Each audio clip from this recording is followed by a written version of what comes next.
How's it going, everybody? Welcome back once again to another season of the Splatty podcast. As always, I'm your host, Chris, and I've got James and Nabil with me. How you guys doing? Doing good. Excited to be back. We're here. We're back. We are back. Football season right on the corner. James, I'm going to ask you just because you talked about it right before we went live and before Nabil jumped on. Just that you're excited for fantasy football, and I couldn't agree more. So like what are you looking for most right now? Oh, very excited for draft season. It's so fun and involved in a few different leagues, and it's just such a fun time of the year with podcasts, and it's my favorite time of the year. I'm so excited. August is a great month. I am too. And Nabil, I'll ask you plenty of fantasy stuff throughout today and throughout the season. But I gotta say, congratulations on becoming a homeowner. Thank you. It's hopefully it's not the only good news I get this year. Maybe I can get a couple more wins than last year, and then my year will be complete. I'd say I'm rooting for you, but we're competitors, so I'm just kind of rooting for you to be competitive. That's all. But anyway, what are you looking forward to this year as far as fantasy goes? Yeah, I think for me, I agree with James. Like, I feel like it started maybe a few days before. I think it was like right when we started getting more text messages and like the draft order was set, that I think it kind of set in that, this is definitely my favorite league. This is definitely what, keeps me excited about fantasy football. And then as soon as, we started early August, the podcast, I started now binging. I got all the, I think I'm finally going back to ESPN's Fantasy Focus, because I don't know if I'm personally a Stephanie Bell hater. I feel like the dynamic changed a little bit, but Matthew Berry started getting a little wild. And so, I kind of feel like that's mellowing out to be like a pretty good and informative podcast. And now it's just binging all the other ones and getting ready to head to Chicago and have a game plan ready to go. Yeah. Can't agree more. I'm super excited to get back into all of it. It's been interesting. Like, I think the extra keeper we've added in this year maybe is actually like slowed down some of the trade activity compared to years past. But I know I'm like combing through it at least, once a day still, just to see like what options do I have. So can't wait. This is obviously my favorite league as well. There's another dynasty league that I'm in that like the commissioner just like texted the group like, hey, we're going to make it PPR now. And we're adding a head coach position. And I'm like, dude, you're not.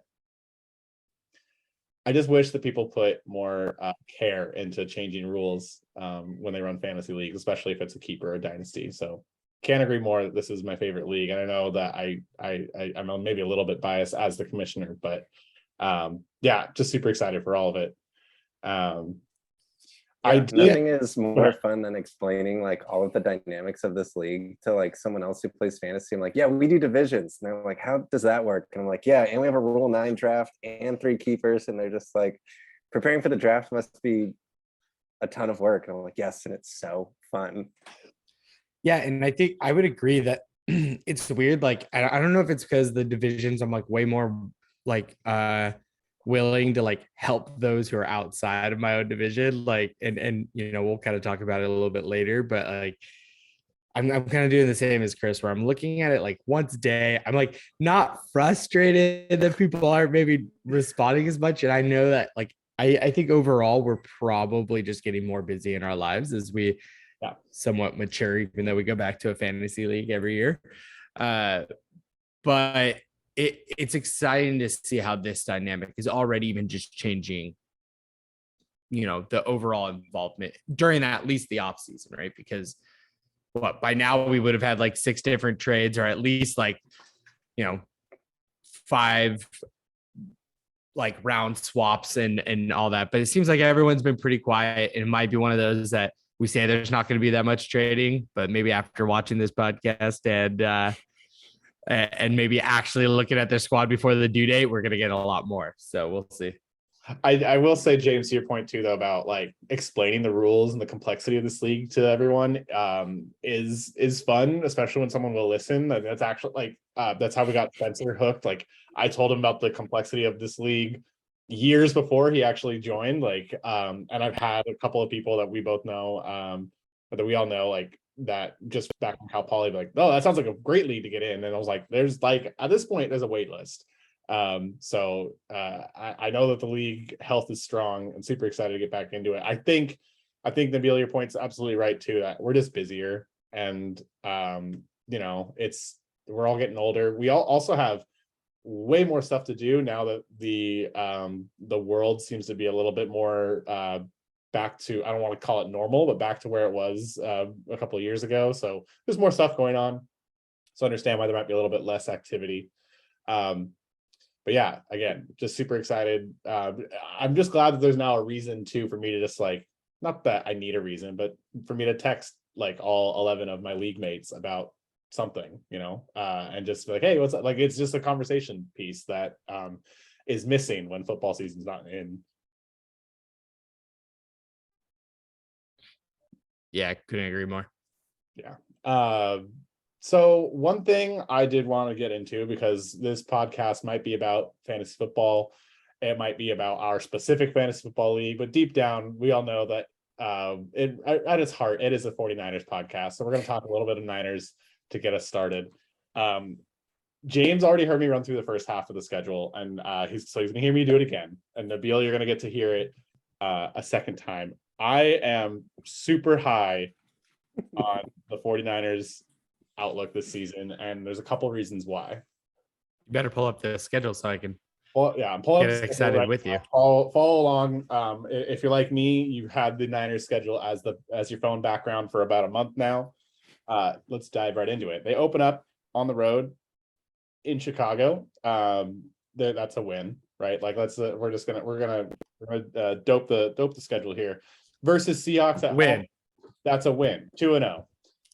100%. 2-0 at Denver on Sunday night, and here's where I'm going to get a lot of hate from at least one. So excited for this take. At least one member of our league. I don't think Russ is that good. I don't think he's going to be a world changer in Denver. I think they're going to be a good but not great team. I think the game in Denver is very winnable for the 49ers. Then they play the Rams at home. And I'm going to go ahead and say that they split those games. I don't know who they play. Like, they split those games. Maybe they beat the Rams, lose the Broncos. But maybe they win both. I don't know.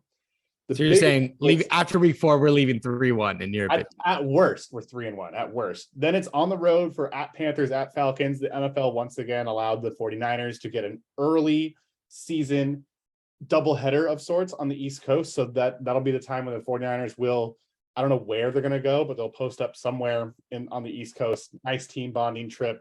So they only will one time have to fly all the way coast to coast. Those are both wins. Also, the Panthers and Falcons both suck. Yeah, I would agree. A homecoming game for Kyle Shanahan. It's going to be great. Then a very tough game at home, but again, at home against the Chiefs. And that's going to be a key thing here is all the toughest games other than division opponents are home games. Home against the Chiefs, and then in LA, I'd say an away game for the 49ers, but really it's just a game in LA against the Rams. Those are also very tough.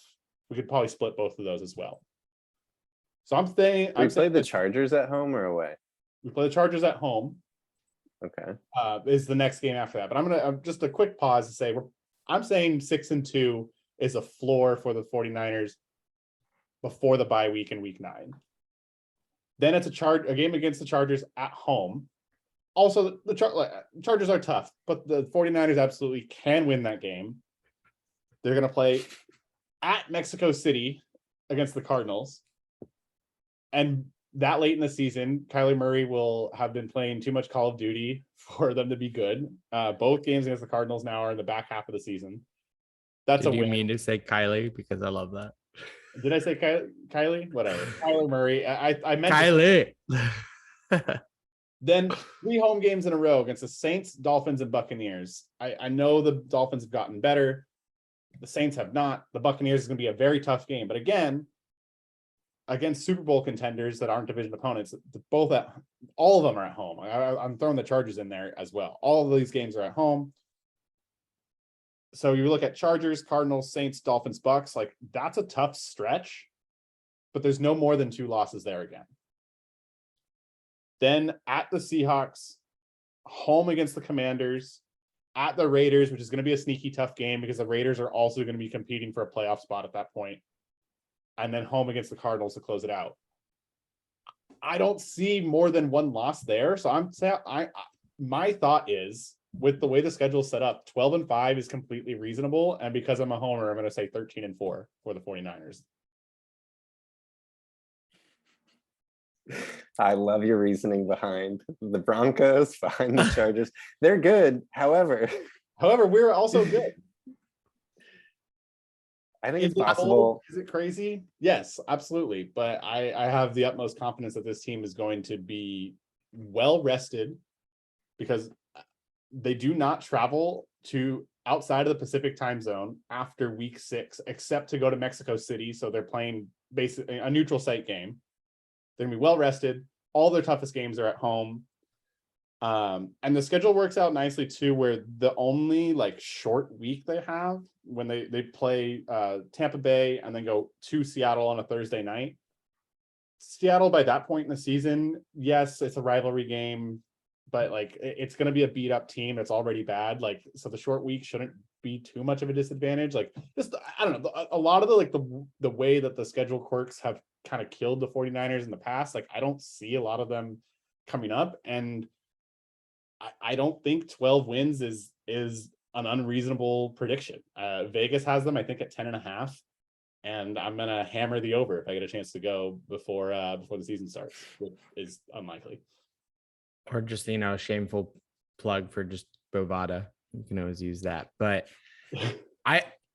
before I make other commentary, can you remind me who your 4 losses were? So I think we'll probably split with the Rams.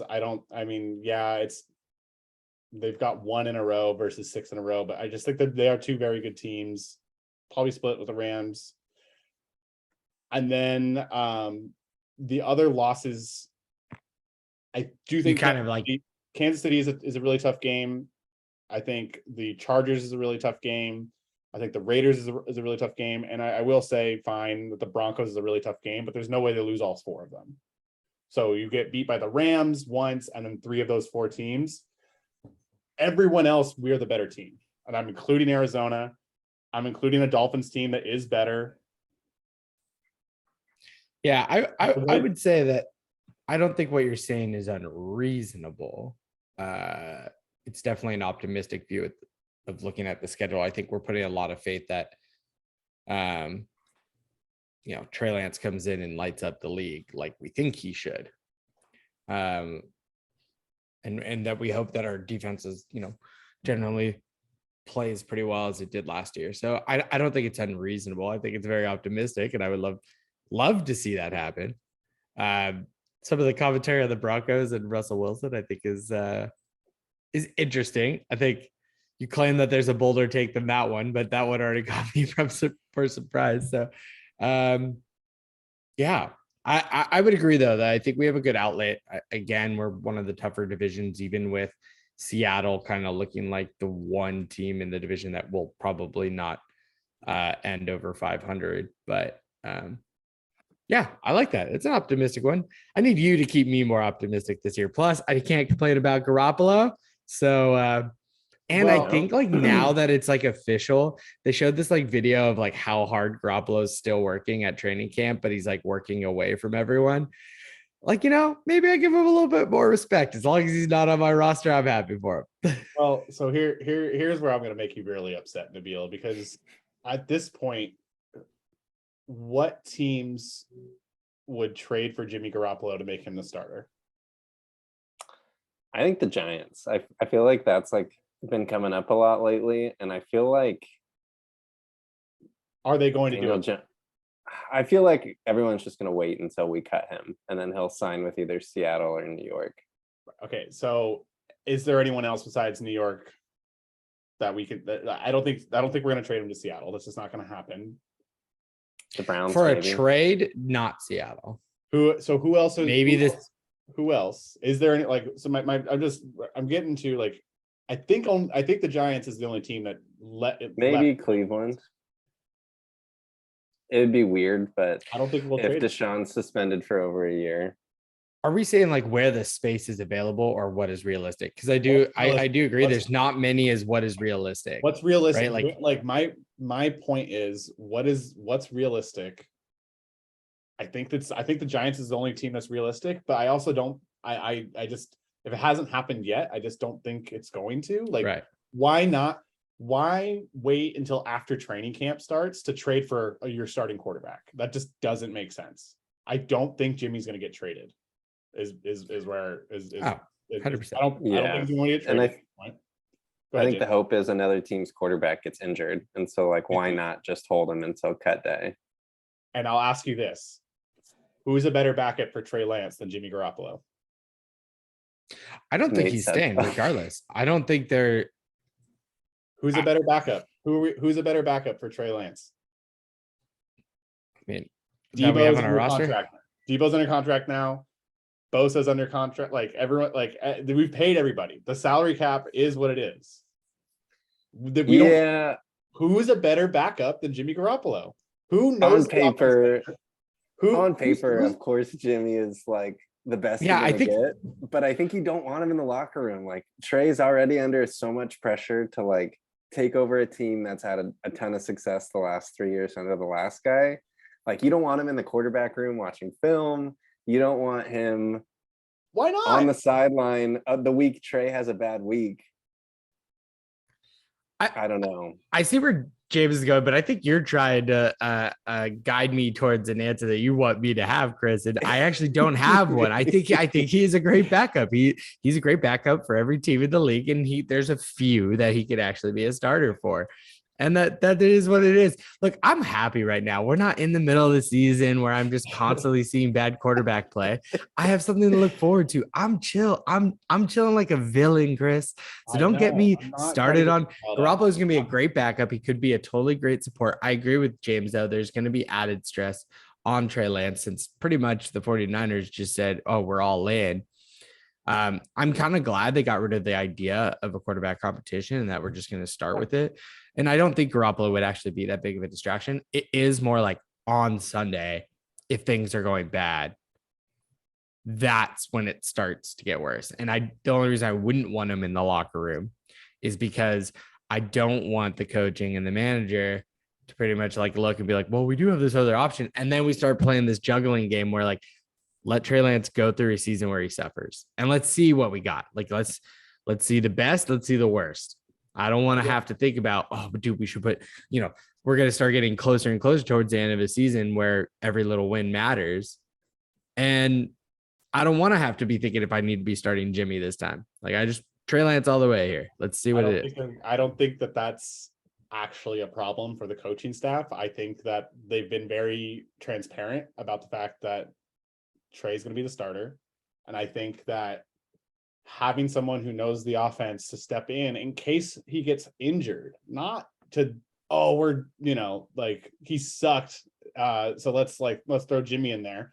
But I think it's an insurance policy that makes sense from the fact that there is no way to get that money. That's dead cap money. So you cut them. It's you either get to at this point, you either get to have a backup quarterback who actually is a veteran who knows your offense, who's won games, whether it's for you or for anyone else at a high level, who understands his role, who the locker room loves. And Jimmy's also not the guy who's going to be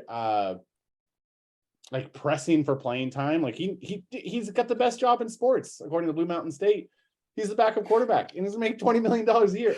I just don't think I also don't think it's going to happen. I don't think that the 49ers are going to keep Jimmy Garoppolo. All I'm saying is I think that the media would make a deal of it than it really is for them to keep Jimmy as the backup. And again, who's a better backup than Jimmy Garoppolo? There isn't one. And it's an insurance policy in case Lance goes down, not in case he looks bad, because this year is not about trying to see who's the better quarterback. It's Lance's team. They made it very clear. But I'm just putting that out there that I wouldn't be shocked.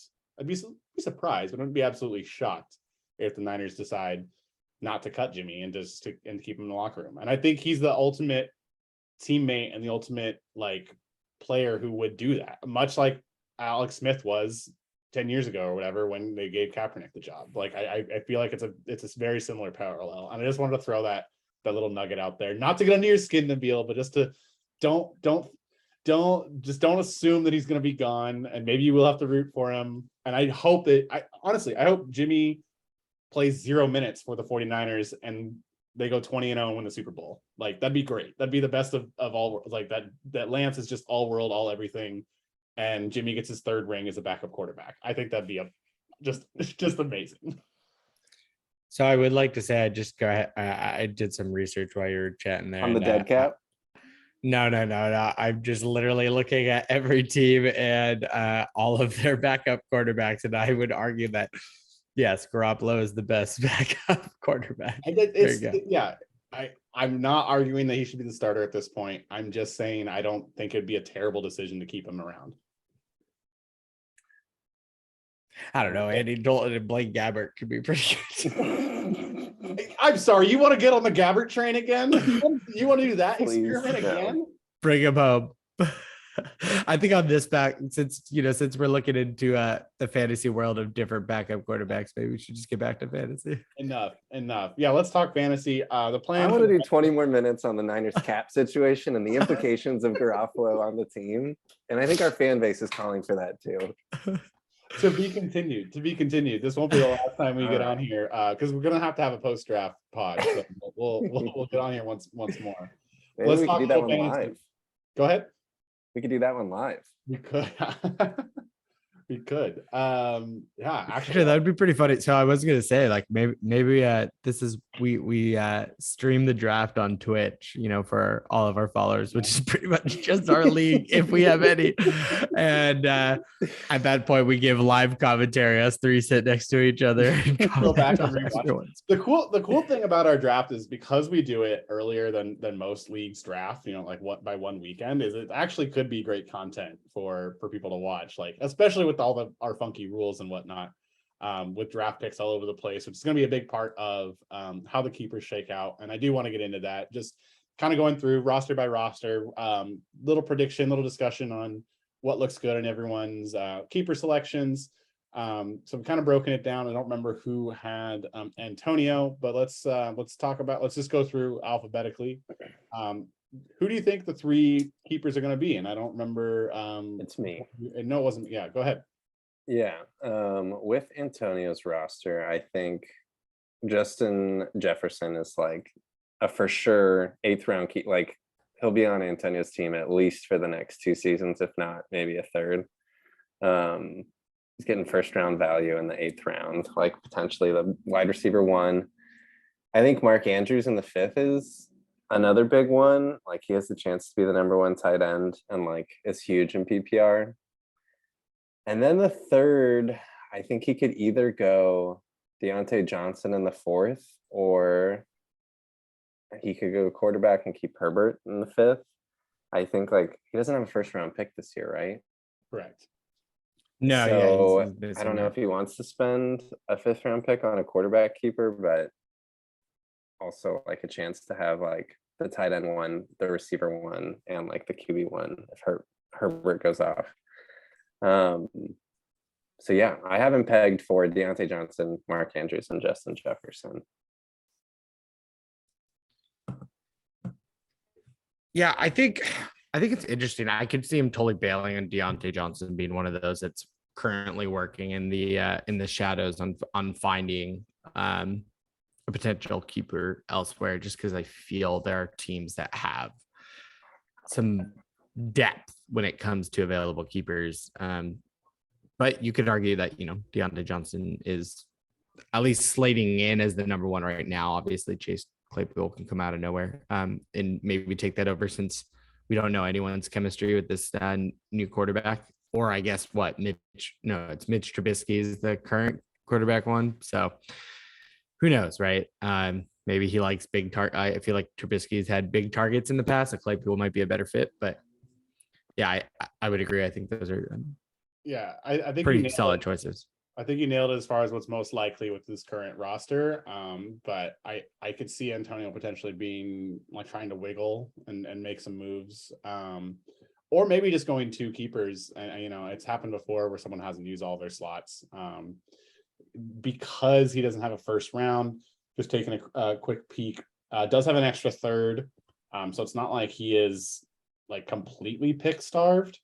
It could make sense just to keep some of those picks open for players and kind of use this as a chance to kind of reset the keeper stock for him. But right now, I think if there are three keepers on Antonio's roster, I think you got it correct.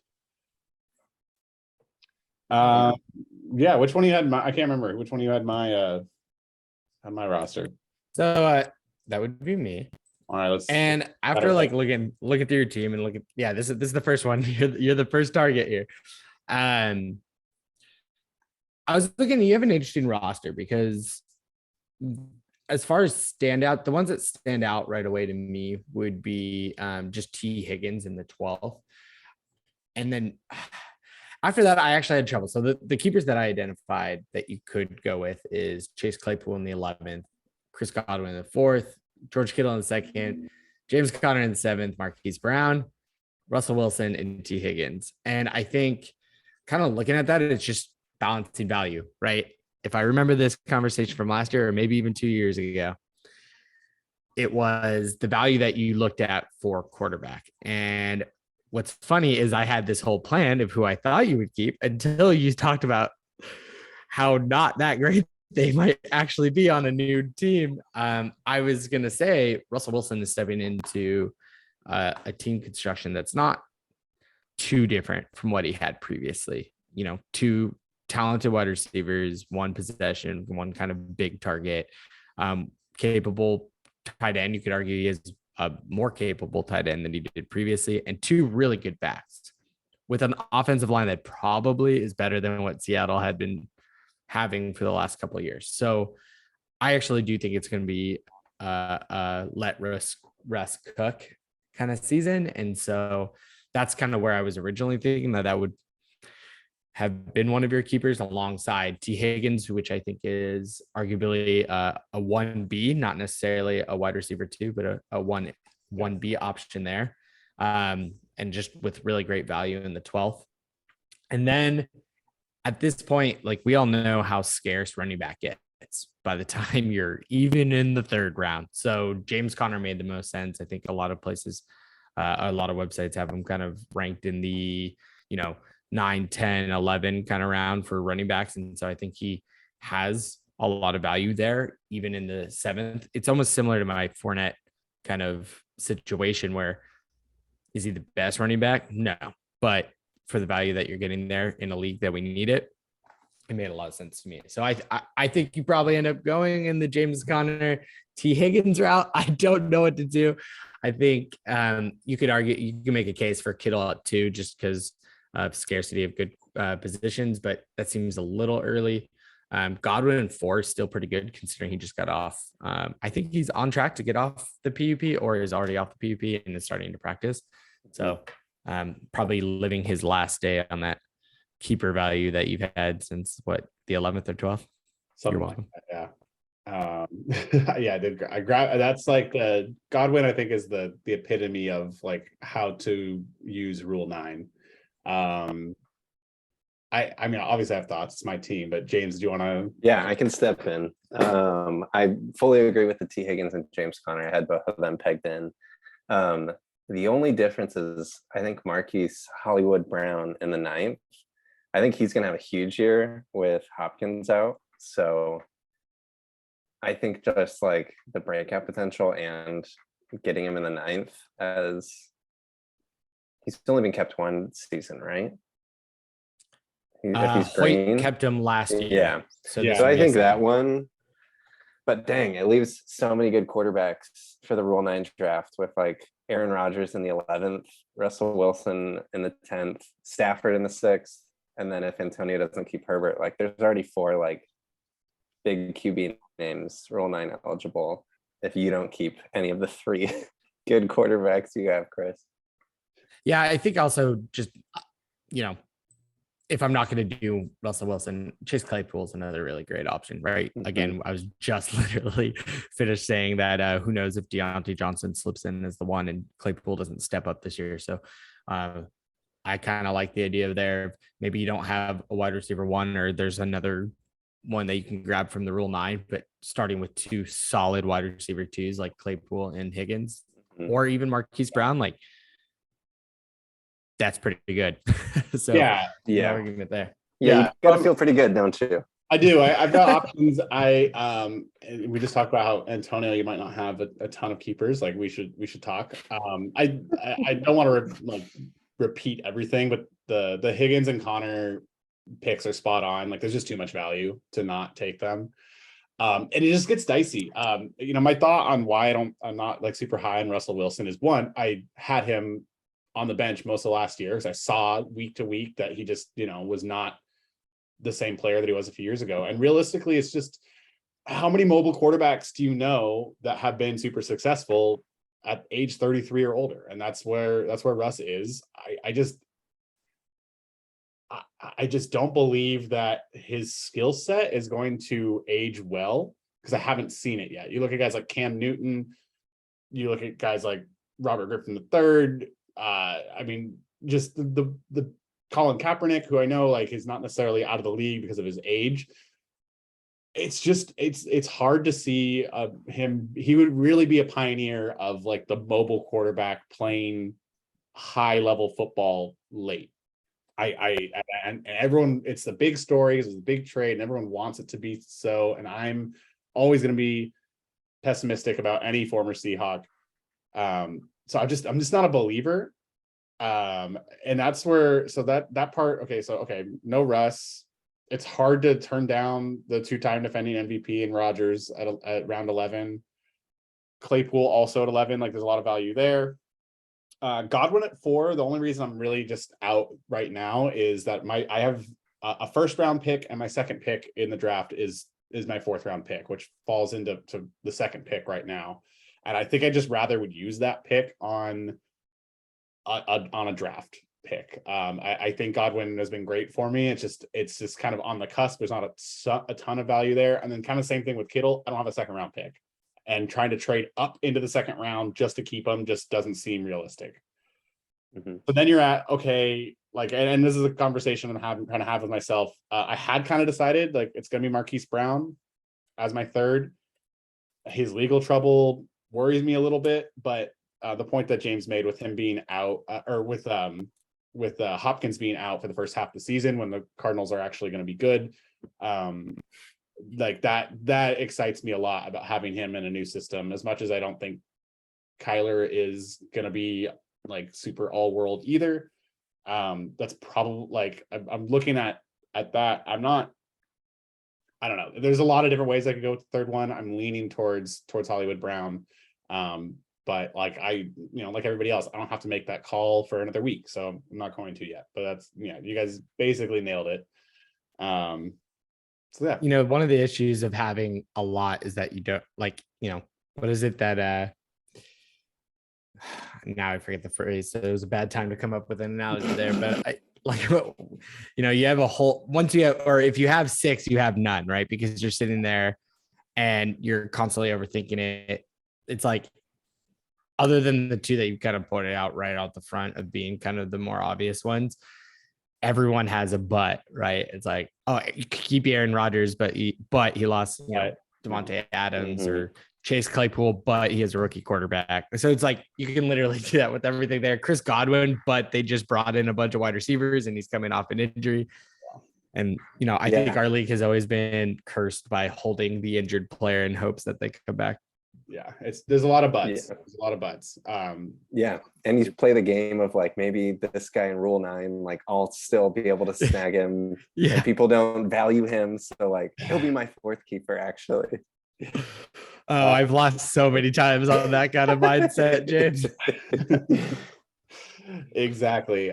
Let's take a look at Devin's roster. So for me, the first thing that jumps out is he just traded for Pittman. So Michael Pittman's I would assume is going to be one of his keepers. And then Devin is probably the most interesting of the four that I'm looking at, just because there's not like a ton of value. Like but like, here's the thing with Devin's draft plan is his value is not going to be in keepers. It's in the fact that he has 1, 2, 3 picks in the top 14. And then another 1, 2, 3, 4 picks total in the top 45 picks. So or another 4 on top. So he has 7 picks. Like he can essentially get a starting lineup picked by the end of round 4. I don't think he needs to go with a ton of value. So why not is the reasoning for both keeping Trevor Lawrence and Michael Thomas, I think should to go along with Pittman. There's just too much upside with both of those players. Lawrence being a second-year quarterback who was in an awful situation, probably the worst one in the like as far as team situations go for fantasy football that we've seen maybe in the history of our fantasy league, but definitely in a long, long time. And then Michael Thomas, yes, we just talked about how holding on to injured players hasn't always been great. It worked out for me though with Jordy Nelson, and it's again, why not? He gets to keep him in the 7th round when he's already had the opportunity to pick 2 wide receivers and a flex ahead of him. Like, why not take a flyer in the 7th round on Michael Thomas when he could very well be a top 10, top 15 receiver by the end of the year? We have no idea. We have no idea how he's going to come back from all of his injuries. So that's my thoughts on Devin. Yeah, I had those 2 pegged as well, the Michael Thomas and Pittman picks. I think Pittman's going to be a great keeper for potentially like multiple seasons because he hasn't been kept yet. And then, I think he's going to be super active in Rule 9 too. Like he can like overpay for a lot of people with early picks for like people we've already mentioned, like Kittle in the 2nd. Like he could do that. I think he has like 2 2nd-round picks. Like I think 2-1 and 2-2 he has. Yeah, he's gonna be active there, and his keepers. I think the Lawrence is like a good shot to take that late. Might be the other one where I'm like, hear me out on this one, okay? Bryan Edwards in the 14th. Yeah, okay. Why not? Here's the thing. He just moved to the Falcons with a starting quarterback, Marcus Mariota, who is also the backup quarterback for the Raiders. So they already have a chemistry together, right? And so I think it's the 14th pick. It's not that much.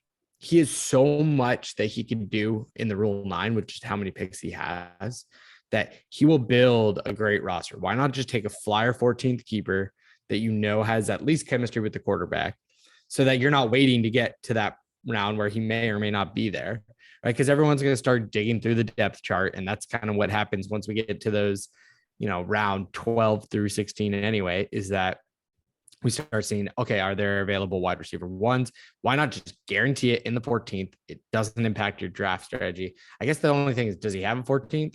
No. So he has an 11. Which here's the thing: he has an 11th is his last pick before the 16th. Which again, like an Aguilar is a 16th. Like that's a absolute fly. I think Edwards and Aguilar are both like flyers that are like potentially not bad ideas. I just think that the ceiling is so much higher for Trevor Lawrence than either of those 2 players.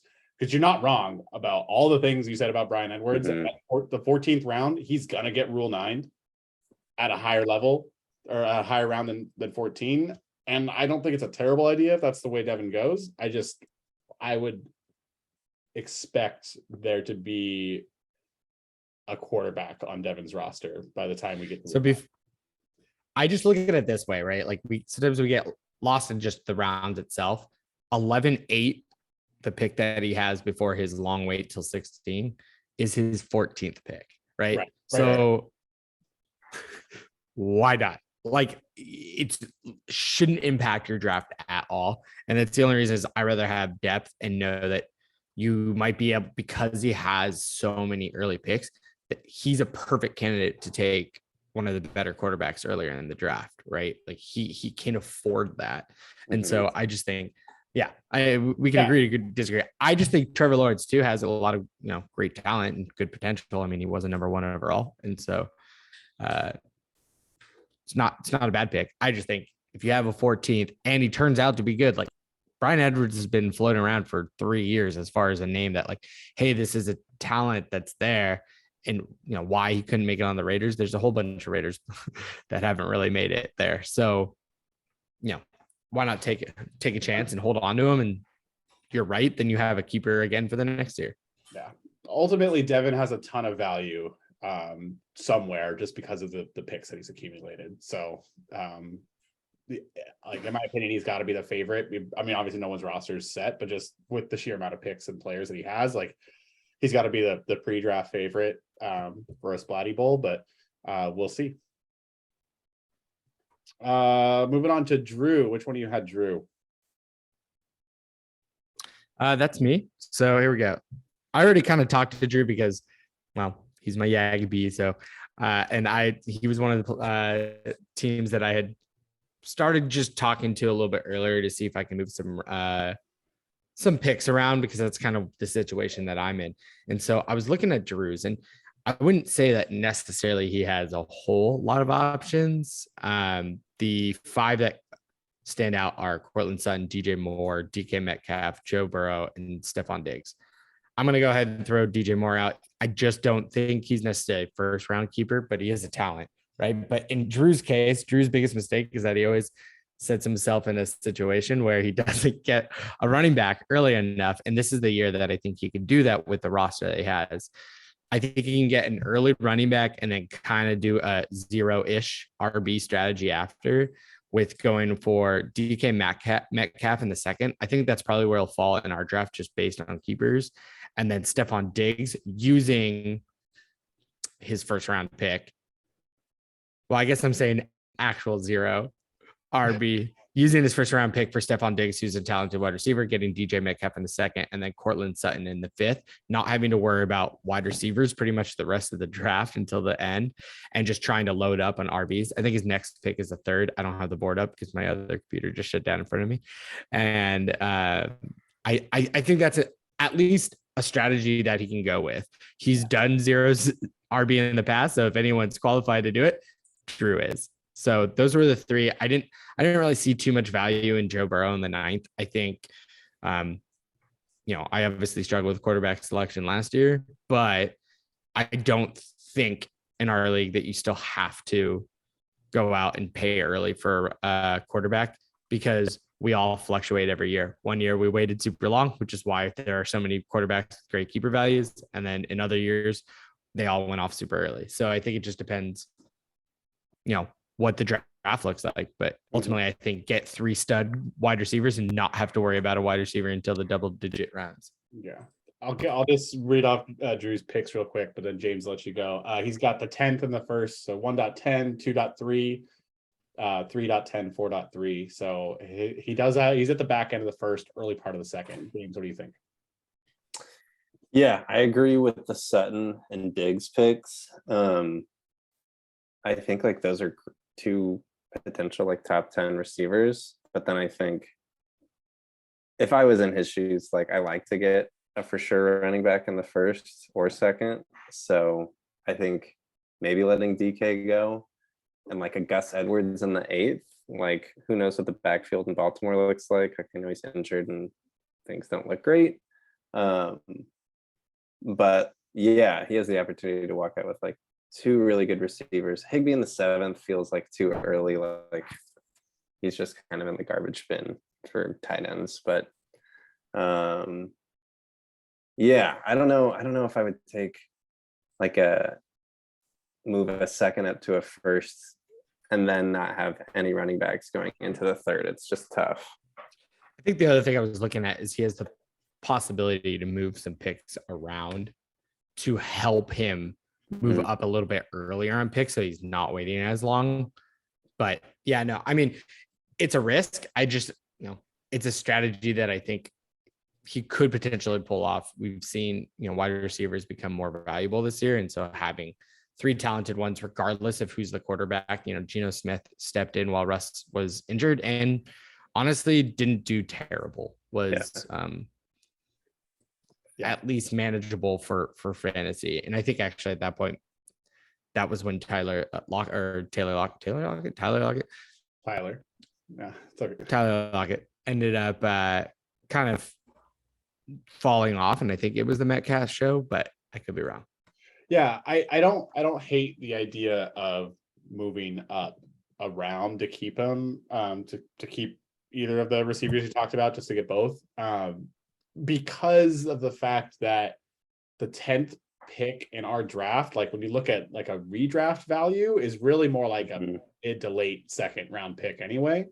So then you're getting two really solid wide receivers with those picks, where you probably would get either a worse receiver or a running back that you're not like thrilled about at 110.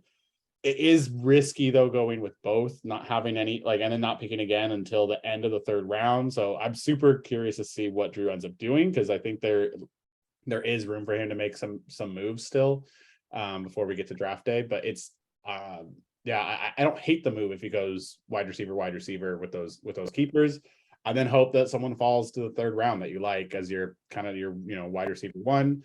And maybe that third pick, maybe that third keeper is Gus Edwards, and you hope you roll the dice and you hope that that's what works out. Like I don't love it, but I like that plan for Drew's team. So I'm curious to see if he makes moves.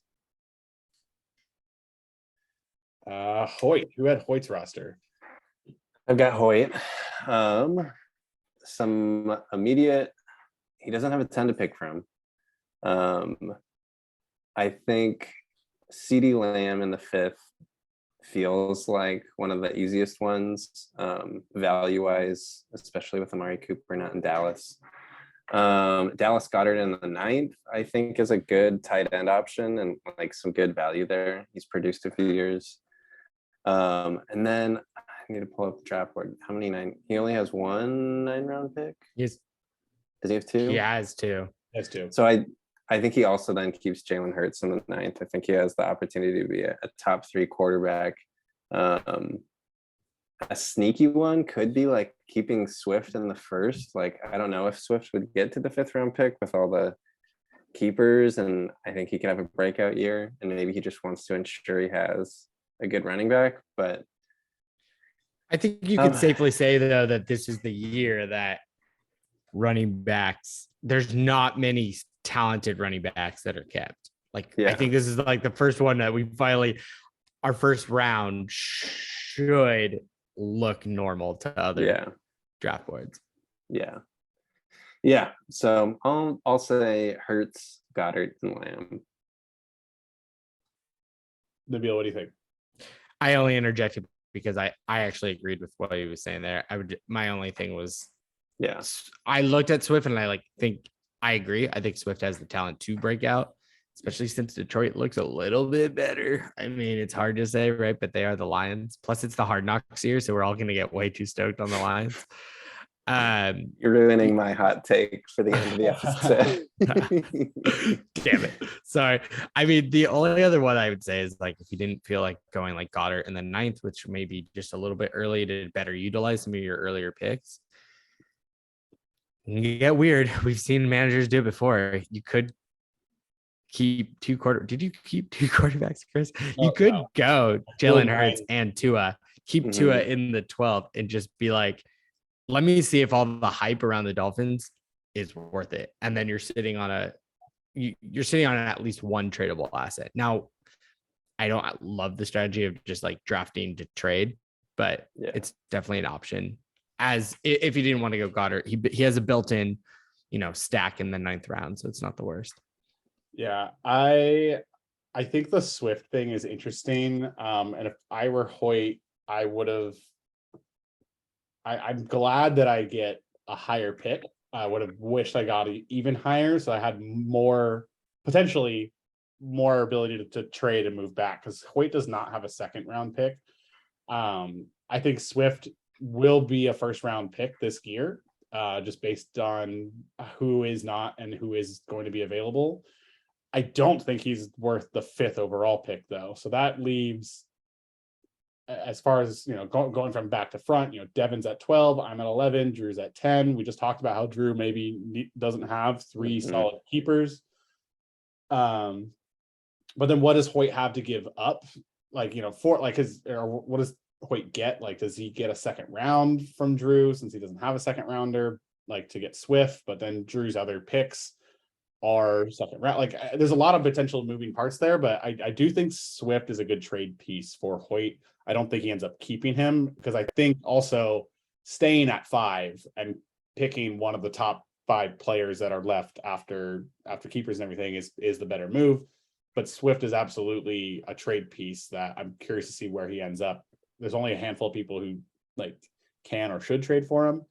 But other than that, I think your assessment's pretty much right on, James. I think Jalen Hurts is going to be better than Tua. So even though there's less value as far as the rounds there, it's probably the better quarterback to keep. CeeDee Lamb's probably the best, the most obvious option. But yeah, definitely. I'm curious to see what Hoyt does. I'm curious to see if Swift gets moved before. A spicy trade thought for this situation is Devin sitting at the 112 with 2 second-round picks. Hoyt could move himself back to the end of the first, keep Swift, and get himself a second-round pick, and Devin gets a solid running back in the first round to couple with all the crazy picks he has. That is spicy, that's for sure. And I want a 16-round kicker for coming up with that trade if that goes through. I just make it a 3-team trade and I'll take a commission off of the idea. I do think that is an interesting possibility here, because I do think we've already talked about 3 really good just general trade candidates that people who are probably the people who should be talking maybe the most is Devin, who looks like might need a few possible keepers, or just maybe has a lot of trade capital early on, and pretty much Drew, who might be stuck with this kind of 2 wide receiver heavy, 2 early draft picks. Maybe he works with Hoyt or vice versa. There's definitely options here, and these are definitely 3 people who we should be maybe seeing some emails from Chris about, but it's been a little too quiet. It's been quiet, yeah. But yeah, I'm very I think Drew and Hoyt, it's funny that we have them back to back, are definitely the 2 most interesting. I just don't believe that they should stand pat yet. So I'm curious. I'm waiting to see what kinds of trades might happen. Yeah, super curious to see how that all shakes out. I had Hunter. So I'm going to say that he has to keep Cooper Kupp in the second round. I think that's probably, if it's not the most obvious keeper pick, considering some PPR sites have Kupp as the number 2 overall. Some people even at PPR are thinking he should be taken ahead of Jonathan Taylor. So consensus top 3 pick, I think it's in the second round. That's a no-brainer, especially when he has picks 210 and 212. So he gets Kupp very, very late. Then he claimed in the group chat that he's going to keep Darrell Henderson Jr. in the 8th. So I'm going to go ahead and just take that at face value and say he'll keep Henderson, which I don't hate at 8. He doesn't have an 8th round though. It's Hunter. He'll trade for an 8th round. I love the guy, but he will I cannot believe that he has only made 1 trade so far in this month of August. And then again, just trying to take it what he said at face value. I think he might go with the quarterback. He said that Lamar is up for trade. I think he might go Dak Prescott. I don't know if it makes sense to go that way, or if it makes sense to go Nick Chubb at the end of round 2 again. So we'd have Kupp and Chubb locked up at round 2. He doesn't have a first round pick, so that kind of it makes it really rigid, right? Then he's not going to pick until the 3rd round.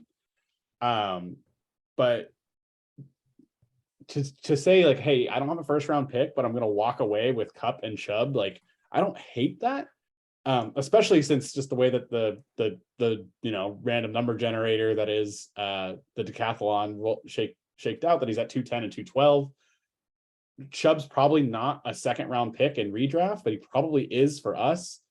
So kind of final answer, I think I'm going to go with Cup, Chubb, and I'm going to believe him when he says that he's going to keep Henderson at the 8th, but I don't love my accuracy that, like, he's the least confident of the 4 I'm looking at about who he ends up going with. Yeah, I agree with Chubb and Cup. I think like without a first round pick, like he gets out of there with a solid running back. Maybe Kareem Hunt gets traded. I saw some notification about that. And then he's like alone in that backfield. He's going to go off, especially if Deshaun's out. Maybe that offense is terrible. Like maybe, but they have a good O-line, and like Baker wasn't a world beater. Right. So like Brissett is not a huge step down. And then I think Henderson is just a good value in the 8th. And there's so many quarterbacks that are I think going to be draft 9 eligible. Like maybe you can get Dak or Lamar in Rule 9, not draft 9. With all the other quarterbacks we've mentioned, I just think like if a later round running back is an option, like it just feels like too good of a value to not take a flyer on. Yeah, I'm just gonna go ahead and agree. Like the picks there are Cooper Kupp and Nick Chubb. If this was just a redraft year, a league, and he came out with that, I think we would all be like, he got a steal on Chubb, right? Because we just know that he already has a first round value. I think he already has 2 really late picks, so he can't really obviously get any value there. He could maybe try and finagle a deal to maybe trade one of those. What I do think is good about Nick Chubb and what you're saying is the offenses don't need to be that great. I think him and Kareem Hunt already work in tandem, and Chubb can put up value. They don't have great quarterback play. And like, I know that you're saying that Baker wasn't a world beater, but he did suffer with a shoulder injury that kind of affected him throughout the season. So like they will lean more on the run now, especially if they're waiting on Deshaun Watson to come in. And so I think he gets 2 really great picks there. I'm going to kind of differ a little bit. I don't think Henderson really brings that much to the table as being someone to kind of throw an 8th round pick, or hopefully he wouldn't have to trade any of those picks back to get that 8th. I think he utilizes those other 4 picks, and I think he should keep Lamar Jackson. I think it's a good value in the 7th, and at least you'll have 2 solid players carrying both your wide receiver core and your running back core. And then you get Lamar Jackson. Let's just assume that he starts to return value on being kept where he was. And maybe they do figure out the Ravens offense with, future keeper Rashad Bateman and, Mark Andrews, is another great value. Why wouldn't Lamar Jackson be a good pick there? Then he can have 3 solid contributors in their position groups. One being Cooper Kupp, who you could argue is one of the top 3, right? And then Chubb could finish within the top 10. I don't think it's out of his realm of possibility. Lamar Jackson could be top 3 if we were to get, vintage, still young, Lamar Jackson. Then that's a team that can put up 60 points without any other position. So I think Hunter's, to me, is at least a little bit more straightforward, not having to go Henderson as a second running back. Yeah, I just swayed me. Yeah, I guess I'm also trying to predict one of the guys in the league who just seems like he's the most wild card. Like he's gonna trade for Bryan Edwards. Yeah, like I think if it was like anyone else in the league, like I think that's pretty like solid. I'm never like shocked and thinking like, oh, that was stupid by Hunter's moves, but I'm always like, oh, all right, interesting. Like I just know he thinks differently than I do, and so I'm curious if he's bought in on Lamar, or if he really would. Like that's what I'm saying. I'm taking a space value that he's going to keep Henderson. Like that's But I could be wrong. I very well could be wrong. The other thing I just want to mention about his roster is I just do want to point out like how it sucks that Tariq Cohen is probably never going to play another snap in the NFL after ACL and then an Achilles. Unfortunately, he's not Klay Thompson. It's not basketball, and trying to come back as a running back after those injuries is probably the toughest position in team sports with those combination of injuries. And it would have shaped up really nicely for Hunter to just 15th round flyer on Tariq Cohen. Like it would have been great, but with the Achilles tear to go with the ACL, I just don't see that being worth it. But that's another, is that a big brain move that Hunter makes? Just hold on to Tariq. Like, what if he comes back in 2023? Also from Hunter's perspective, he doesn't have a first, doesn't have a fourth. He does have Cooper Kupp, who's going to be is he punting this year? And is that the big break? Then that's what I mean. Where I'm like, I don't Hunter is the wild card who would do that. Nabil, your plan is absolutely sound and what he probably should do. I just don't know that that's Hunter likes to get wild. That's all I'm saying. Yeah, and I think, look, he's probably got 15 trades ready to go on the last day to try to catch people off guard. For all we know, he does move Cooper Kupp to try to get a first round pick, or even Chubb to try. He does something. It's there are some people who have very locked in 3 on their roster, and then you have to look at the personalities, and then it's well, are they locked in, or are all those 3 really great trade options to help improve their draft, right? Because me and Hunter are both the ones who are kind of more back end heavy when it comes to our draft, and so he might want to try to get a better balanced draft as far as where he ends up making picks, and so maybe those are the moves he makes. I do want to, before we move on, I don't think it's worth trading Kupp to get a first round pick, because unless he can get 1-1 or 1-2, he's not going to get a better first round pick, right? That's the only thing I'll say. Kupp, I don't think is going to be I don't think there's an easier pick than to just lock in Kupp at the end of the second round. Yeah. All right. James, I think I had you. So let me take a crack at excuse me, get Calvin Ridley highlighted there too, please. Yeah, Calvin Ridley. Oh, I'm sorry. I'm sorry. That was actually an accident, but Calvin Ridley, who committed the absolutely heinous crime of betting on his team to win. I don't think is going to be worth keeping at 2, since he won't be able to play next year or he will be able to play next year, but you won't be able to keep him. So yeah, Ridley is the most poison pill trade option. I mean, if you want to swap 16ths or something, James, for Calvin Ridley, I think that could be funny, but I actually don't know where you pick in the 16th. Nope, never mind. I picked way ahead of you. My thought on your picks is, I think Akers jumps out as clearly just the most value in the 13th round. So you have to go there. And then second, I go back and forth on quarterbacks, but I think you drafted Trey Lance for a reason. I think you have to go with Trey Lance in the 11th.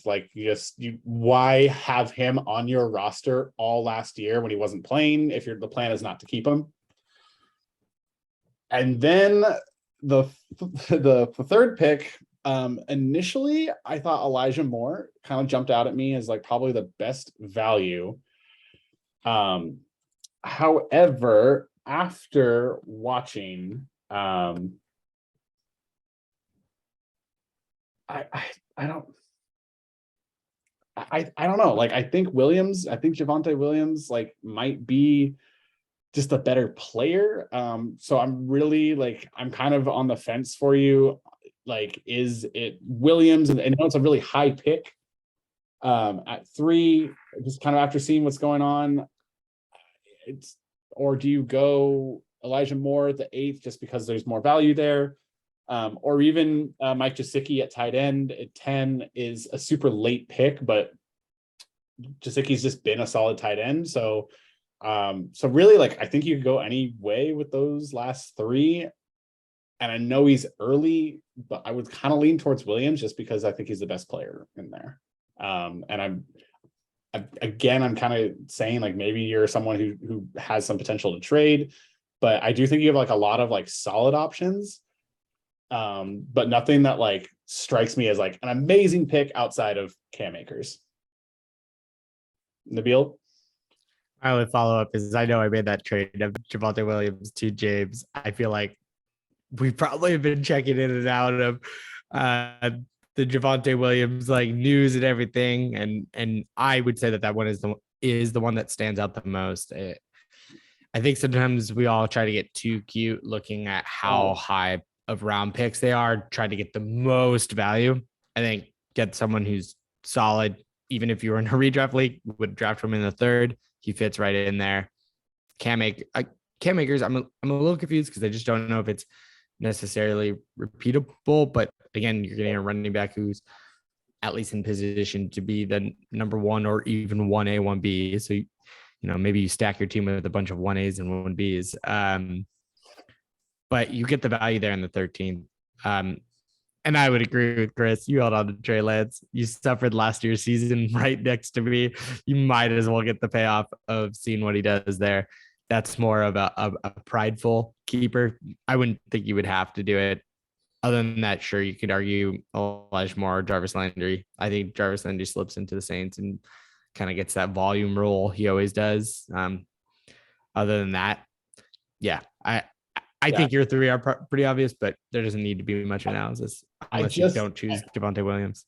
The Williams thing, it's just a really high pick to give up a keeper for. That's the only, like, if he was even one round lower, I think it's a slam dunk. That's like, do you go for pure talent or value? Like, that's kind of the only reason why I am not as certain about that, but like I also just don't want to assume I know what James is doing as we talk about his team. But so yeah, James, if you want to add any color to that, feel free to. If you don't, obviously I did for myself, but yeah, you don't have to if you don't want to disclose your secrets.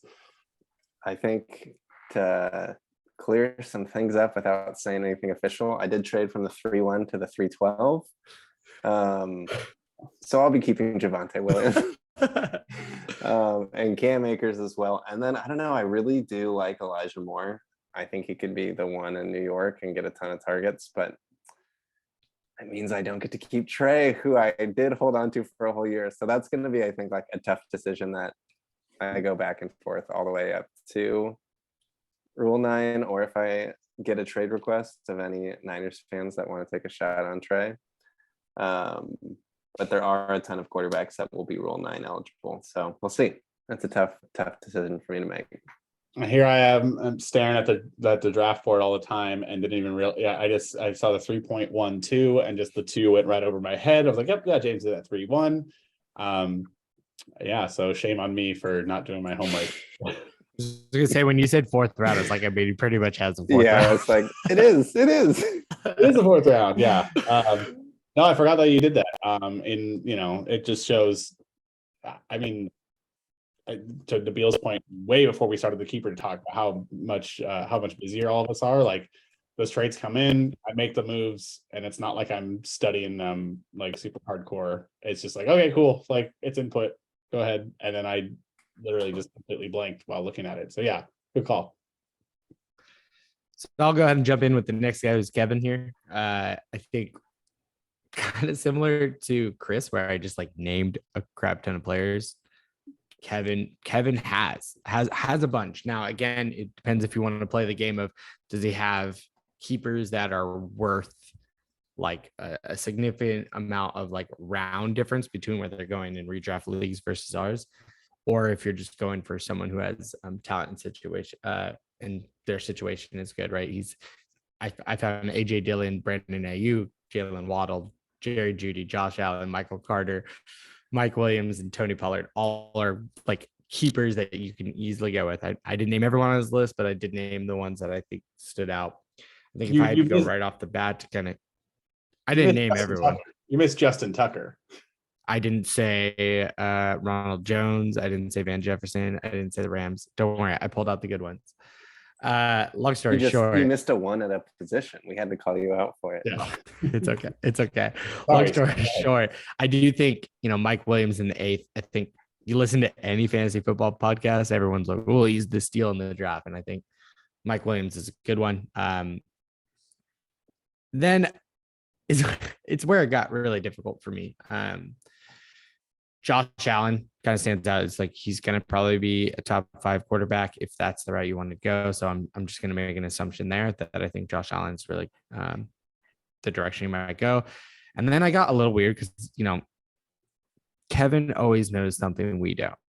He does. He really And does. I think he's probably keeping an eye on Green Bay and understanding that both running backs have a lot of value there.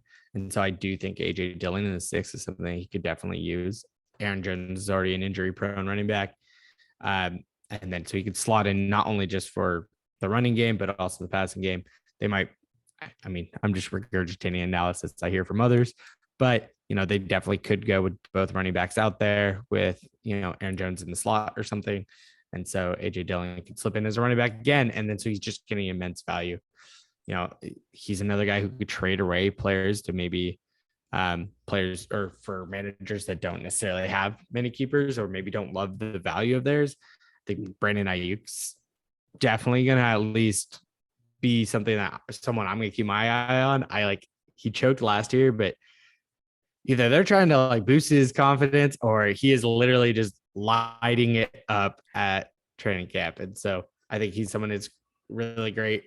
You could argue that Waddle can be the number 1. He already has history with his quarterback. Judy, Chris Greaves doesn't love the Broncos, so we don't need to go into it. But I think Judy can definitely have a second year where he gets on track with the quarterback who can actually hit him in the hands. And Michael Carter, I think for me, definitely has. It's always nice to have a running back. He just doesn't have immense value, and they just drafted a rookie that they're really excited about. So it's hard to tell, especially when you're looking at kind of crappier teams, to get really excited about certain players because you just don't know. They could be rebuilding completely or yeah. So I definitely think Mike Williams is a lock in. Dillon seems like a good choice. And then, get Allen, lock in a good quarterback. Yeah, I think Mike Williams and Josh Allen seem locks to me. And then have no idea on the third. He's got so many options. I think he will definitely win the award for most players that were keeper eligible that get picked up in Rule 9 because there's multiple on his where I'm looking at the draft board and being I would bid pretty high on that guy if Kevin does not keep him. Yeah, Kevin and I have very similar philosophies about trying to get maximize value for keepers, and we've talked a lot about it and so I kind of have to recuse myself from letting, because I've talked with Kevin very recently about his plans, and I don't think that's I want to keep the sanctity of the league a little bit. But the thing that just jumped out to me before I even talked to Kevin is, look, if the hype is at all real with Ayuk, you have to keep him, as in 49ers in this league. So that's the one to me that just jumps out that you have to do it. You kept him last year, it didn't work out. You kept him on the roster all year. It's similar to Lance for you, James. You have to keep Ayuk. I think at 9, that's great value. And here's the other thing too is all the reports out of training camp are, yes, they're Niners beat writers that are saying this, but they're very consistent. They're very consistent saying that he's been doing great. And really, the mindset change is what I've heard. He's definitely he's taking it way more serious than he was in the past. Yeah, it's been so overwhelmingly positive that I can't see it not being a choice. I traded for him in my dynasty league because yes, I'm buying into all of it as well. I think he's going to be a monster. Yeah. All right, we're on Nabil's team. James, you had him. Yep. I think the 2 that stand out right away are Jamar Chase in the 4th, potentially the best wide receiver in the league, just good value there. And then Bateman in the 15th, he's stepping into a 1 spot and it's a 15th, he'll be on Nabil's roster, I think, for the next 3 seasons if things go well. And then I think he has some options. I think Fournette in the 6th stands out a ton just because he's projected to go in the 2nd round in redraft leagues, but to get him in the 6th in our league,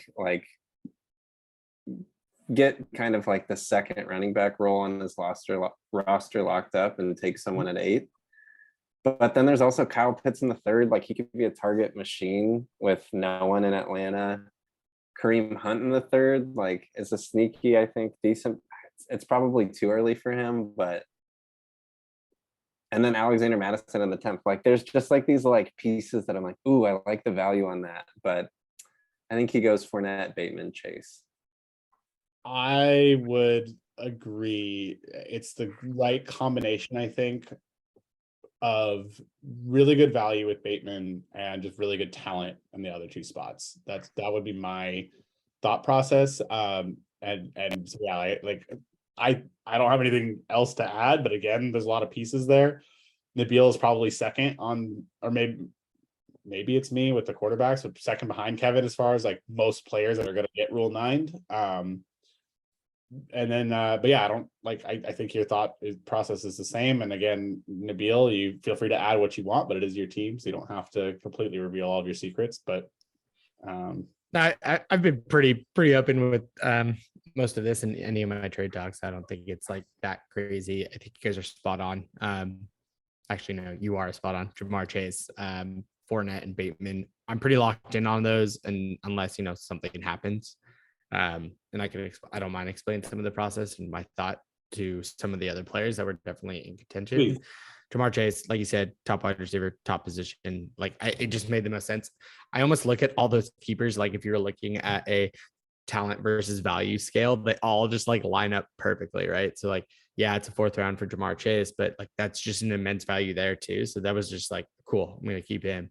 Fournette, like I think he's definitely at wouldn't be surprised if he ends in the top 20. And so a 6th round pick is perfect there. And then Bateman, just again, slotting as the 1. There's not really other targets other than Mark Andrews, hoping that, Lamar Jackson steps up in the 15th, whatever. Cool. So I could sit there with my wide receivers already like kind of set. It made sense then to also get Fournette and focus primarily on running backs in the beginning.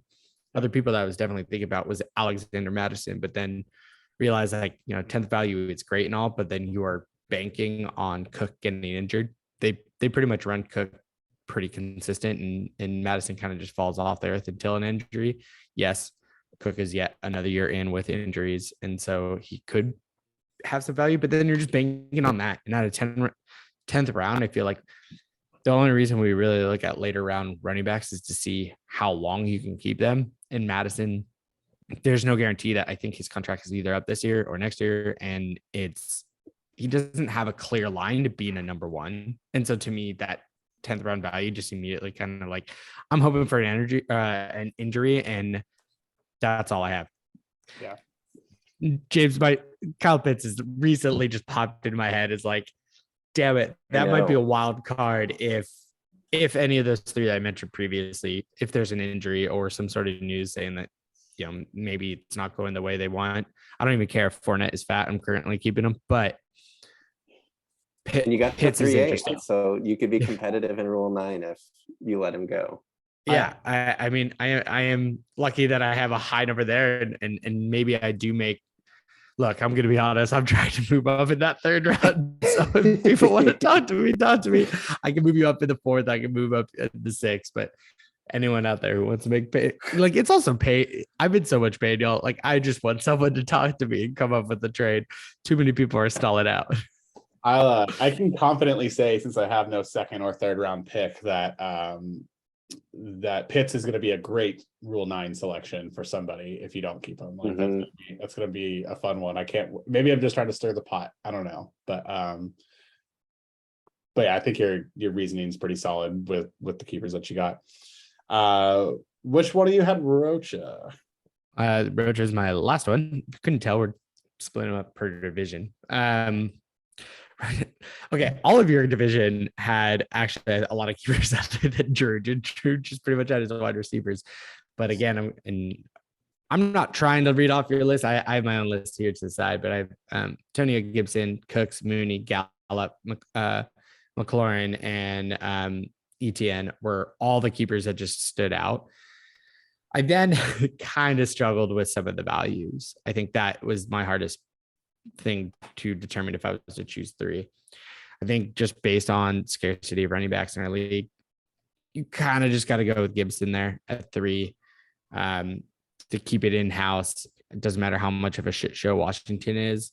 You can assume if Gibson is at least manageable, you're hoping that Washington, maybe their defense kind of keeps it close, or, they just shit the bed. And then you got McLaren hopefully comes in and gobbles up some volume is the hope, right? It was all the hype's there for a reason. So I think he goes McLaurin and Gibson. And then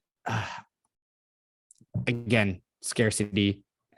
There's such a big hype around Travis Etienne. I think you just got to go with it. I think he is slotted in as 1. I think James Robinson might be the 2 there, but I think he's injured. So I know he's coming off an injury, but you have a starting running back in the 10th. You might as well take it. I think, in my opinion, Cooks and Mooney are 2 interesting Rule 9 keepers, but might as well, in his situation that he has, sit there with 2 running backs, feel a little bit better going into your draft. He does have 2 first rounders, so he can snag either 2 stud running backs, and so maybe he goes wide receiver for one of his keeper or gets another wide receiver, or he can spend up for one of the better wide receivers, or look at the Rule 9, and if there are any good value players that are first round or second round pick, using your first to pick them up. Yeah, I'm with you on ETM and McLaurin. I think just like insane value. I think though, because he has 2 picks in the top 6, he doesn't need to go Gibson in the 3rd. I think I'm swayed because I'm not a Gibson believer. And I think Brandon Cooks or Mooney in the 8th are just really good value to have, like a solid, like maybe running back 3 in the, like his 3rd running back in the 10th. Like Scary Terry's great in the 9th. And then just like get some wide receiver depth. Chase Edmonds in the 5th though is like also great. Like I think Roach has also got the potential to have a lot of guys snatched up in Rule 9. And Rondell Moore in the 12th. That's like another great value and great flyer. I would say that if you can lock 2 of those running backs and Scary Terry, right? Okay, so cool. Then that means his top 3 picks, he could just pretty much go with whatever combination and pick the 3 best available there, and have one of the most rock solid offensive teams without having to take too many flyers. And then in that 6th round, picking up maybe either using those picks as a Rule 9 or something like that, where like I think Roach and Devin are set up for 2 of the most potentially dominant teams coming out of the draft. Obviously, can't wait till the post-draft discussion, but yeah, I think the McLaurin Etienne are like obvious, and then really the question comes down to like, are you a Gibson or Edmonds fit? Like, I think Gibson's just ranked higher, but then it's 2 rounds earlier. Like, is that worth it? Like, that's the question I have, is like, and just looking at it, Roach has got the 3rd pick in the 3rd and the 5th round. So either way, he's definitely someone that should be looking to move back if that's who he's going to go with, or does he go with like a Rondell Moore and just take a really late flyer, because he does, as James mentioned, have picks 3 and 6 overall, which are probably going to be running backs, just looking at who is and who's not available. So yeah, there's like, I'm a little jealous of the flexibility that Rocha has going into the season. Who had Spencer? I think that must be you then, James. Yes, Spencer's my last one. This one's tricky. He's got a ton of options. I think out the gate, Debo in the 4th is just great value. Like, and if you're a Niners fan, you want Debo on your team. Niners podcast here, so of course we love that. Love that. And then I think it's tricky. There's like Devontae Smith in the 6th, I think has some value. Devin Singletary, like potentially like an art lead back for a team in the 10th. And he's got TJ Hawkinson and Brady in the 10th. I think based on just what I think I can see Spencer doing is Debo in the 4th. And what does this draft board look like? Hawkinson in the 10th. Oof. And Devontae in the 6th. Just it's tough because he doesn't have any 9th or 8th round picks to like spend up to keep any like multiple of these 2 10th round guys.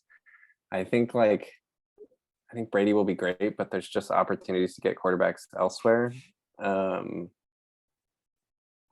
you want a running back. I think Singletary. Oh, I don't know now. All right, I'm gonna say Devo, Devontae Smith, and Singletary. But I think there's some trades there available for Spencer to make. I know I was looking at I know Spencer better than either of you, and I just have a feeling he's gonna go with Brady. But I and Debo for sure. The third one, I don't know. Like I'm just looking and it looks like he only has 1 10th and then no 9th or 8th. So it'd be hard to keep 2 guys in the 10th round. Like you're basically making Brady your 8th round pick if you or Singletary. So the third one I'm unsure about. Mike Evans also like I know the injury it's not a great pick and at 4th that's not a good pick, but I'm curious if the way our league shakes out, if that's worth kind of like the Swift comment I made earlier, like is that worth trying to trade to someone who's at the back but I that's the only thing just because I know Spencer I'm gonna guess that he goes with Brady and Devo, but then third I have no idea. Yeah, I'm thinking most of the value comes damn that 10 the 2 10s there is tough. It is tough looking that he has a gap until the 7th. Yeah, I think so. We can all of us. Yeah, Debo, cool. I actually think TJ Hawkinson has just an immense amount of value for just tight ends. I think he could sit there and jump into the top 5 easy, and you kind of not have to worry about it being a 10th. But yeah, it gets tricky. Actually, I didn't even realize you guys have been saying it a few times during this. Is that this is a big Rule 9 quarterback year, which is huge. So I don't know if some of the picks that I was choosing before really make that much sense, knowing that you could essentially probably pay up the same amount that you would during the draft normally or what you did last year to get pretty good value. And so his third gets tricky. I think Devontae Smith is gonna blow up. You gotta believe that AJ Brown going to the Eagles is also going to open up Devontae Smith a little bit more. And if everyone's hoping that Jalen Hurts is going to send it this year, makes the most sense. Go with someone who's the speedster,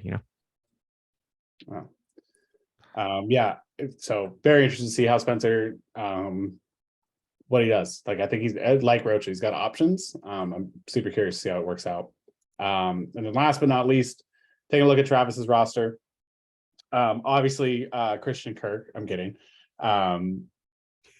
No, just gotta give you shit, Travis. I don't think Christian Kirk is actually going to be kept. I think he's finally going to be available in the Rule 9 draft. I'm on Ross St. Brown, just way too much value at 16th, but interesting to note that Travis actually currently has no 16th rounder, just from everything that he's traded for. What does he have? I think he is done in the 15th round, but like fine. Then use your 15th round on Amon-Ra St. Brown. But then that also means his 15th round keeper of Hunter Renfrow probably goes in the 14th. And then Kyler Murray in the 12th. I know that Harris is probably like just that's a lot of like it's QB and 2 running backs. So I know that like it might be kind of silly to not have Harris, but Travis did not make a ton of trades last year. He picks 1 time each in the first 10 rounds.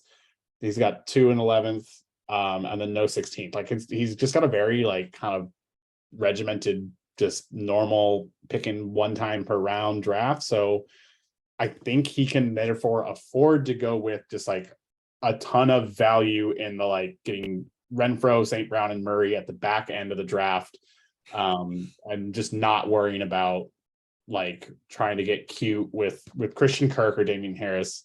I don't think Damian Harris would be a terrible pick, but I just think there's like St. Brown and Murray and Renfro, I think just is too much value compared to what you could potentially draft in the 6th round. Yeah, I couldn't agree more. Oh, go ahead, James.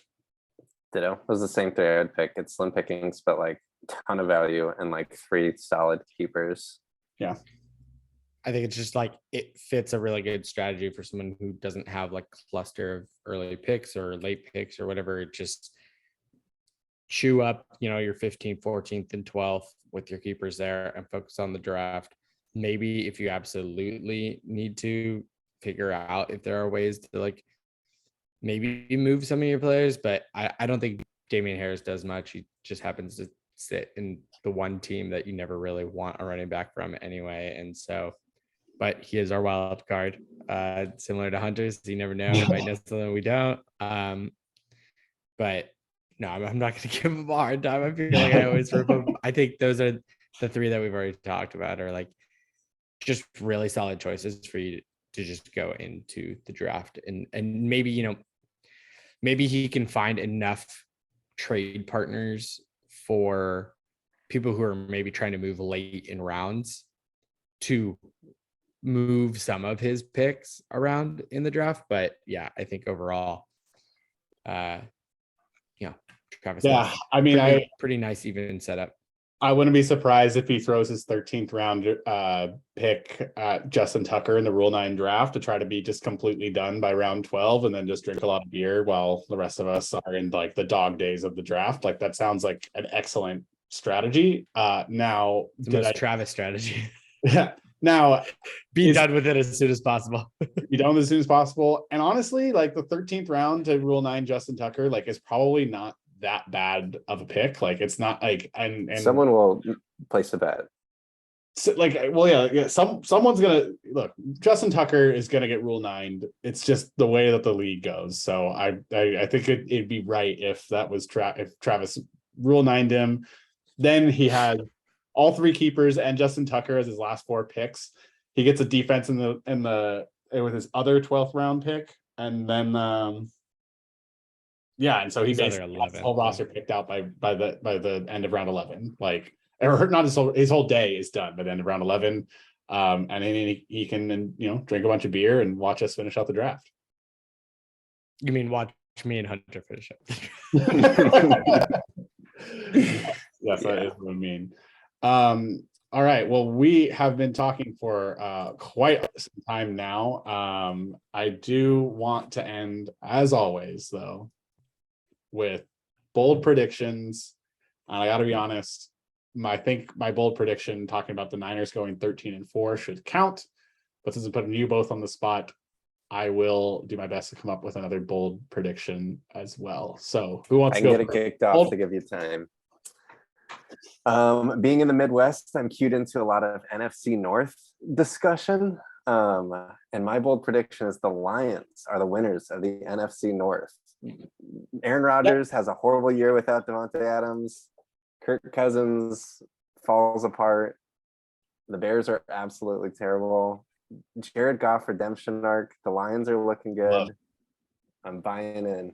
I love it. Lions win the North. Did they win a playoff game though?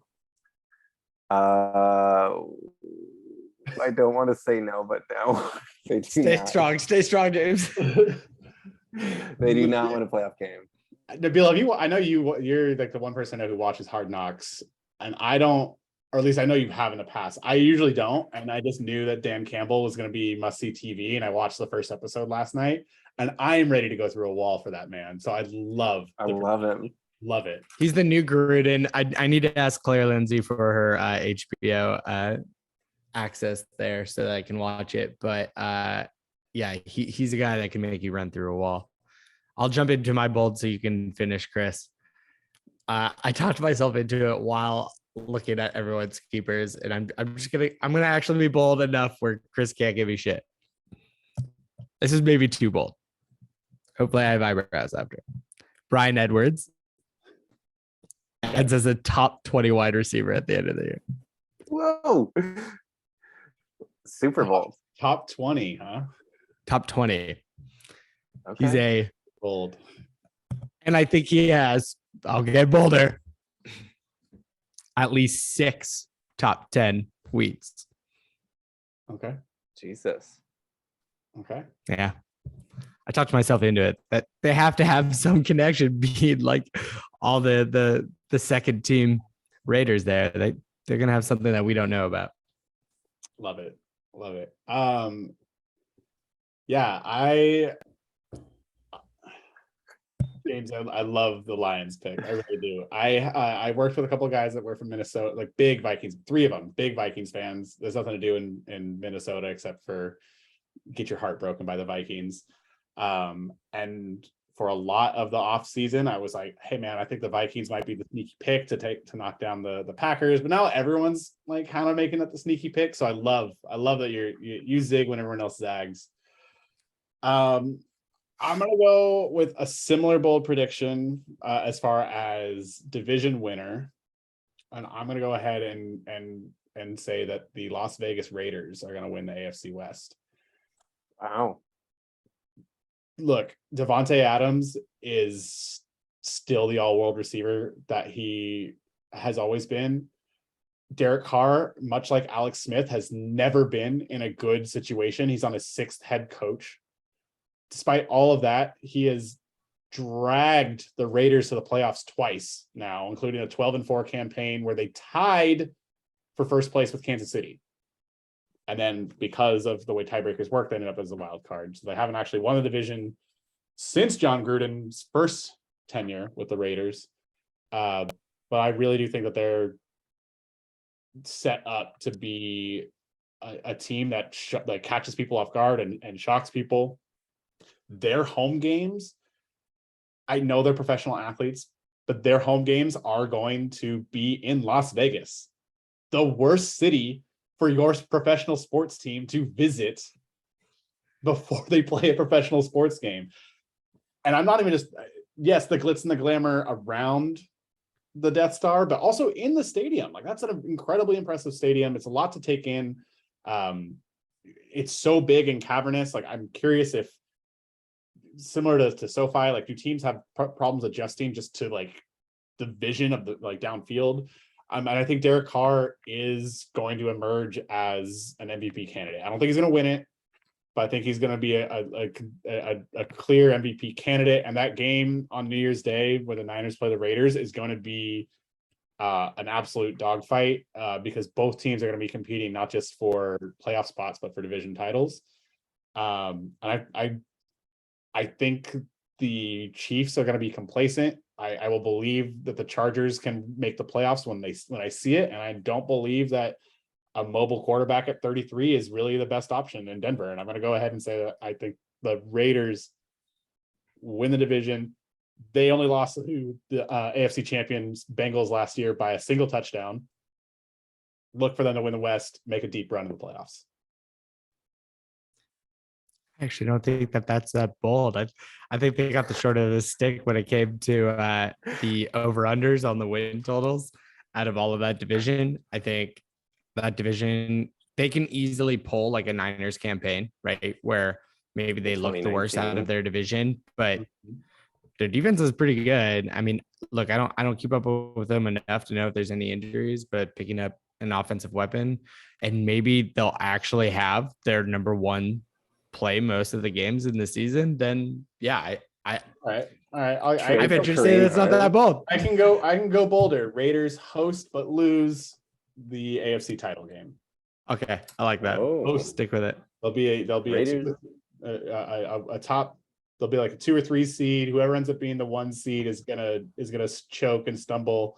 And we'll have another weird year where it's gonna be like a couple teams that are like in like the 4, 5, 6 range make the Super Bowl. Raiders host but lose the AFC title game. Is that bold enough for you, Nabil? Yeah, I like that because that'll hurt because aren't they hosting the Super Bowl this year too? Oh, that's going to be such a dangerous Super Bowl. Would it be well, that because they're a new stadium, so we could. I mean, look, no team had ever won the Super Bowl in their home field until the Buccaneers did it, and then the Rams did it. Tom Brady.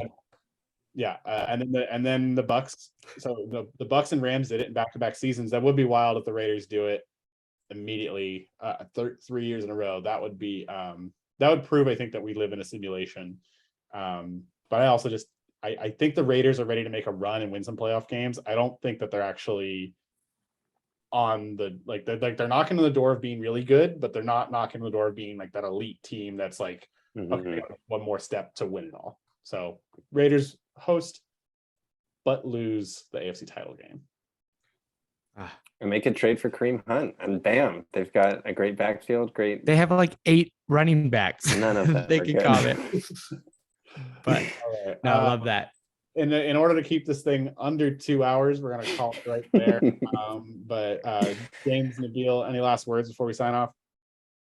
No, See I everyone in look forward to seeing Chicago. everyone in Chicago. Damn it. Nabil, We're rusty, man. We didn't do nearly enough last year, so Nabil, we'll do more. Besides Chicago, you want to talk about? Nothing. No, I'm good. James, I'm looking forward to seeing you in Chicago as well, my friend. Yeah. Anything else you wanted to add? Excited to have everyone here. If there's any, like, if you're looking for a deep dish spot or any questions on where to eat or go, I've got recommendations, and I'm excited to see everyone. We'll be relying on you. I doubt anyone listened this far, but thanks for listening, everybody. Yeah, thanks for listening. Peace out.